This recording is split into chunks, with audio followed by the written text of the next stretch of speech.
Labrīt, cienījamie kolēģi! Lūdzu, ieņemiet vietas.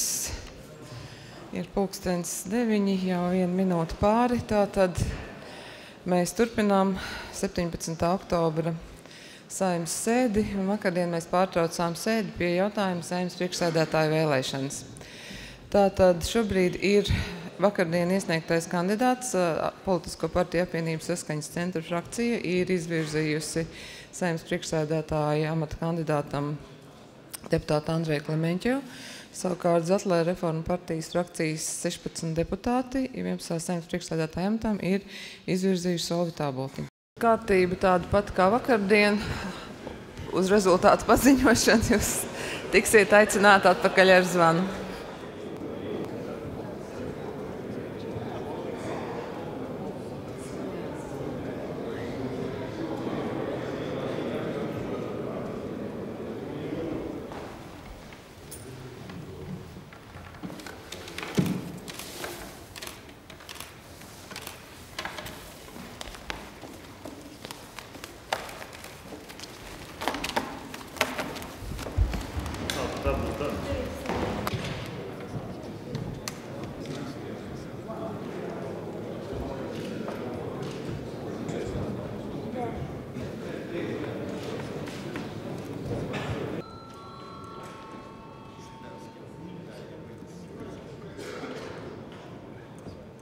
Balsu skaitītāja vārdā vārds deputātam Ingmāram Līdakam. Andrejs Klemeņķevs par 41, pret 54. Solvi Tāboltiņa par 51, pret 44.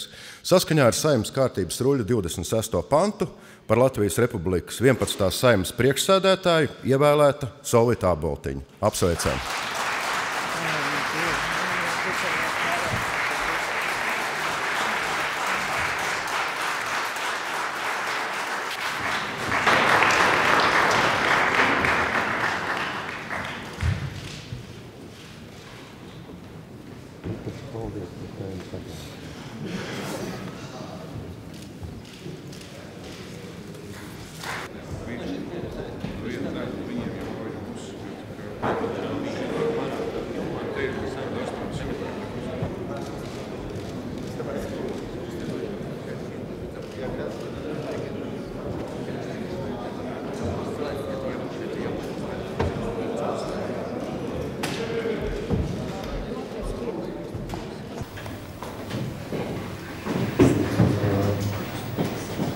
Tiešām gribu jums teikt, ka es, gan kā iepriekšējās Saeimas priekšsēdētāja, gan kā šīs, esmu gandarīta par to, ka vismaz šodien notiek konstruktīvs darbs.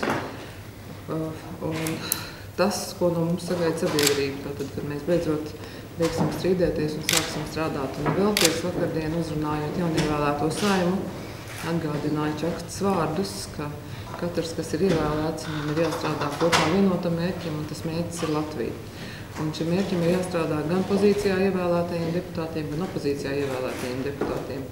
Un, protams, ja pirmā diena nevarētu tikt uzskatīt par veiksmīgu, tas nenozīmē, ka šai Saeimai nav iespēja būt veiksmīgai, veiksmīgi strādāt un tomēr būt jaunam sākumam un tās cerības, kas uz tās tikt liktas attaisnot. Protams, vakardien notikušais ir ļoti nepatīkams, viņš ir pārbaudījums arī koalīcijai. Un tieši tāpēc es esmu gandarīta, ka arī Zatlē reformu partija izvirzīja mani, tā apliecinot to, ka viņi ir gatavi strādāt un saprotot, ka ļoti svarīgi strādāt. Šodien arī tiešām no tribīnes teicu paldies gan pozīcijai, gan opozīcijai, jo es uzskatu, ka katrs deputāts viņa mandātam ir vienāds svars, katru deputātu ir ievēlējusi sabiedrība.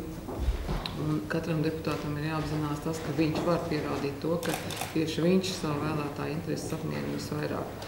Saeimai ir jāstrādā kā vienotam mehānismam, pat ja tajā ir atšķirīgas politiskās idejas, ir jāvar, lai tā atmosfēra šajā mājā būtu tāda, kas liecinātu par to, ka šeit notiek darbs un strīdi ir tikai par idejām, par pieņemamajiem lēmumiem, nevis šie strīdi varētu tikt pacelt kaut kādā personiskā līmenī.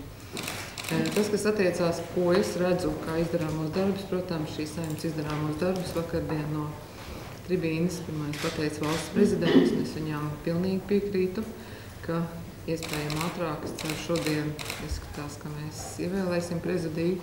Ceturtdien mēs ceru, ka ievēlēsim komisijas. Protams, pēc tam ir arī jautājums par valdību, un valdībai pirmais uzdevums, protams, ir budžets. Ir daudzi iepriekšējā Saeimā iesākti labi darbi, kurus nedrīkstētu aizmirst, bet es uzskatu, ka ir arī daudz darbi, kuri ir jāuzsāk no jauna. Ir parlamentam jābūt tikpat atvērtam, cik es viņu mēģināju veidot iepriekšējā sadarbībai ar nevalstiskajām organizācijām, vietai, kurā notiek diskusijas, kurā notiek atklātas diskusijas, pat strīdi par idejām, par lēmumu pieņemšanas labākajiem veidiem. Tas ir parlaments, kurā tam ir jānotiek. Katrā ziņā arī mana pārliecība tajā, ka katram no 100 ievēlētajiem deputātiem ir jābūt tiesībām savu viedokli izteikt. Tātad ir jāvar mums sēdēt pie galda un runāt kopā gan pozīcijai, gan opozīcijai, nevis kā divām karojošām nometnēm.